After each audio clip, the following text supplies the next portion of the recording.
I'm Sebastian St James. This is Warren Buffett. Buffett is perhaps the most famous value investor of all time. He is noted for his adherence to value investing. Buffett follows the Benjamin Graham school of value investing. Buffett invests in great businesses trading for less than their intrinsic values. The question is, does Buffett fail the value investor test?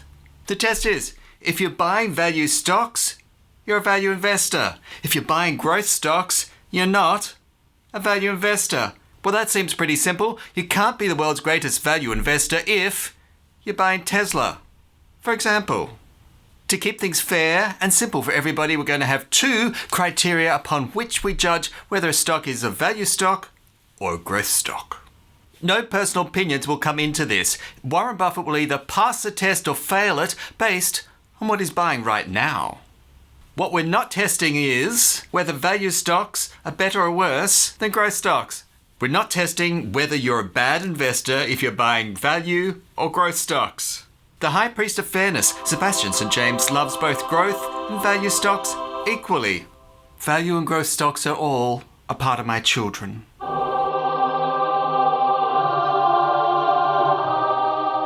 The universally accepted way of deciding whether a stock is a value stock or not is by comparing to the market, so the market average, two particular ratios.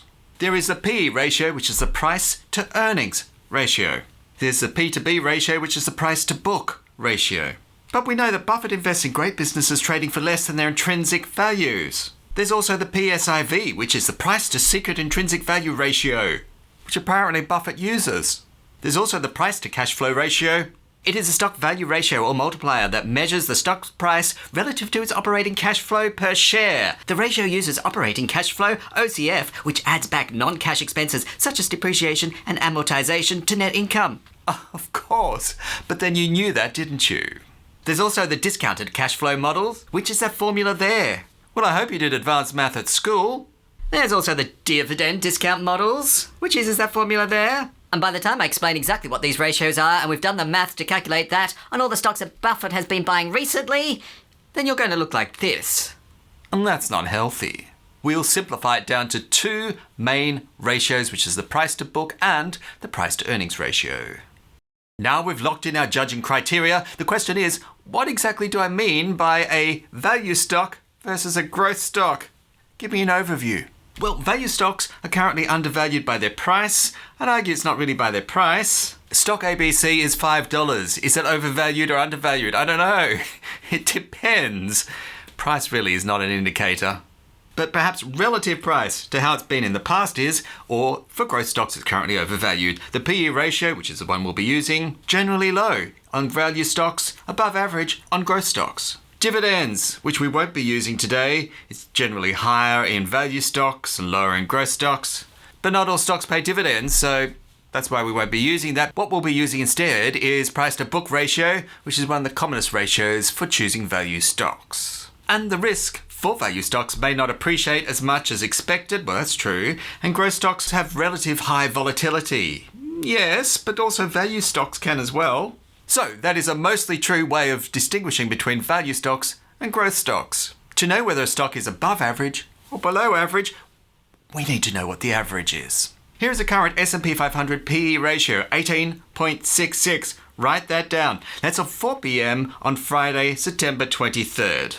I'm recording early on Monday morning. The US markets have not yet opened, so this is the most up-to-date information of what is the current PE ratio.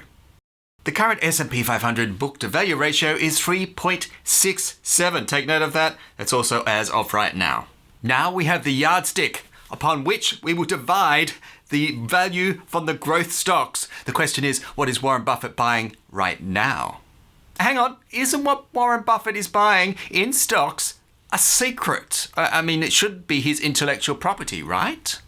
Right now, yes. In the past few months, no. The reason is because I hold a superpower. I hold the power of the 13F.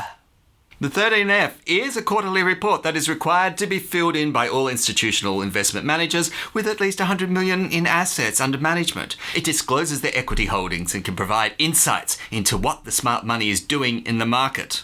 But that's not fair. It gives away all They're secrets. They spend years actually analysing stocks and getting up their skills, and then, we just tell the world what they're buying. Look, it may not be fair, but gravity isn't either when you slip and fall. That's not fair. But gravity and 13Fs have one thing in common. It's the law. Here is the latest 13F from Berkshire Hathaway, released on the 30th of June, the most recent one we have. I want you to memorise each of these stocks. Tomorrow, there'll be a pop quiz. Now we have a list of the most recent stocks that Warren Buffett has actually bought on the public record. Now let's dissect them and decide, are you a value stock or are you not? Occidental Petroleum. It has, 2 PEs. It has a trailing PE and the forward PE, and which one do I use? A moment ago I gave you a PE ratio, the average for the market. The question is, was that forward looking or was it backward looking? And we'll just use that one. So we notice that the current PE ratio is 18.66, the price to earnings ratio based on the trailing 12 months. Alright, so that's the one we need to use. So in this case for Occidental, it is the trailing PE of 5.77, duly noted. The price to book is 3.03. Here is a graph. Besides being pretty, what does a graph tell me? Well, the S&P 500, the index is in fact in orange and Occidental is in blue. And we notice that Occidental actually goes underneath orange, trailing orange, underperforming orange, therefore is a value stock. The graph is indicative, but we will not use the graph as a fail or a pass measure, right? But having a look at the graph does give you a fairly good idea of what's happening with the stock. If we plug in the figures, we notice that 5 is less than the market average of 18. So it's a pass. Its book ratio 3 is less than 3.67. Therefore, it also is a pass. Overall, it's a pass. Congratulations, Warren. You have bought yourself a value stock. Number 1, Ali Financial, which is where alley cats go to get a personal loan. It has a PE ratio of 4.39, yes. Price to book ratio of 0.81. Well, that's pretty low. Let's take a look at the graph. Well, the blue, which is Ali, actually came up above the S&P 500 there for a while, but now it's gone down. If we plug in the figures, 4 is less than 18, so very much a value stock. 0.81 versus 3, yes, value stock, pass, pass. 2 for 2. Is Warren Buffett a value investor? Well, right now, yes, he is. Apple is the next stock he's bought in the last few months. The PE ratio is 25.25. Well, this is not going to end well, I can tell you that right now. The price to book is 42.24. This is a joke or something? As we look at the graph, we notice blue. So Apple has outperformed the S&P 500, well, many times over, I would say, over the last 5 years. All the graphs are based on the last 5 years. So Apple, 25 is higher than 18, so it's a fail on the value scale. 42 is, well, how many times higher than 3? Many, many times. It is a fail on the book value, and overall, it's a fail. Anybody that tells you Warren Buffett is a value investor, you just have to say to them one word. What about Apple? No, not a value stock. Activision Blizzard, also Warren Buffett has bought this. The PE ratio is 31.36. I thought we'd got it out of our system with Apple. Apparently not. Its price to book is 3.21. Well, that's not so bad. If we look at the graph, we notice it underperformed the S&P 500, which is a good thing if you're after a value stock.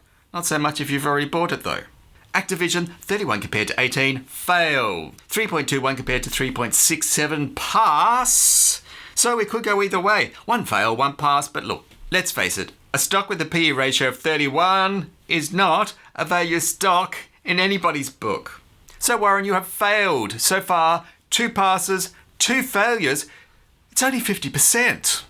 Chevron, 10 for its PE, good. And its price to book is 1.97. Well, that's looking a lot better. Blue is underperforming the orange, therefore, that's a good thing for a value stock. So, 10 compared to 18, it's a pass. 1 compared to 3, that's a pass. Therefore, it is a pass. Apparently, Warren has looked up the manual of what a value stock is, and he's doing a bit better. Paramount, which is what Berkshire Hathaway also bought. It has a PE ratio of 4.29, and the book ratio is 0.59, which is particularly low. You will notice that blue underperforms orange, therefore, that definitely looks like a value stock to me.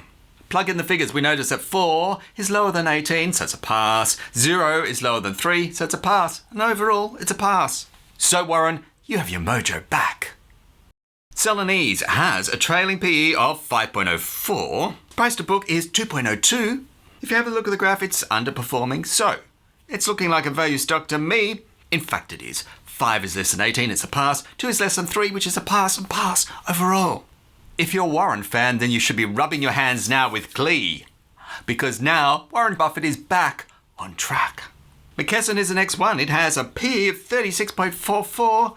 These figures you couldn't make up. And it's priced to book of 5.04. If we look at the graph, yeah, see, it's outperformed. Blue is well above orange. This is not a value stock. I can tell you that already. 36 is greater than 18. It's a fail. 5 is greater than 3, which is a fail. It's a fail, and well, it just keeps on failing, quite frankly.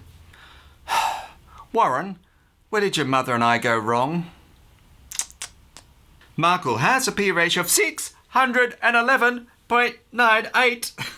Just to be clear, I have not cherry-picked stocks which he's bought from the last 18 years or whatever. This is literally what he bought, reported as of the 30th of June. This is the most recent data, and this is what he's buying.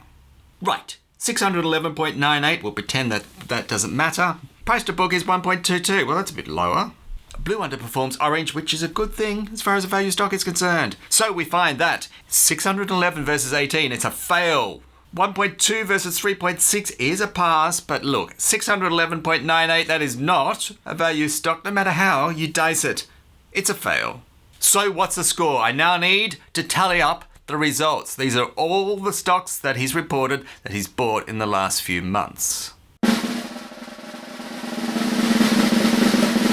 I find that there are 4 growth stocks and 5 value stocks. You realise that's nearly half-half. Dismal!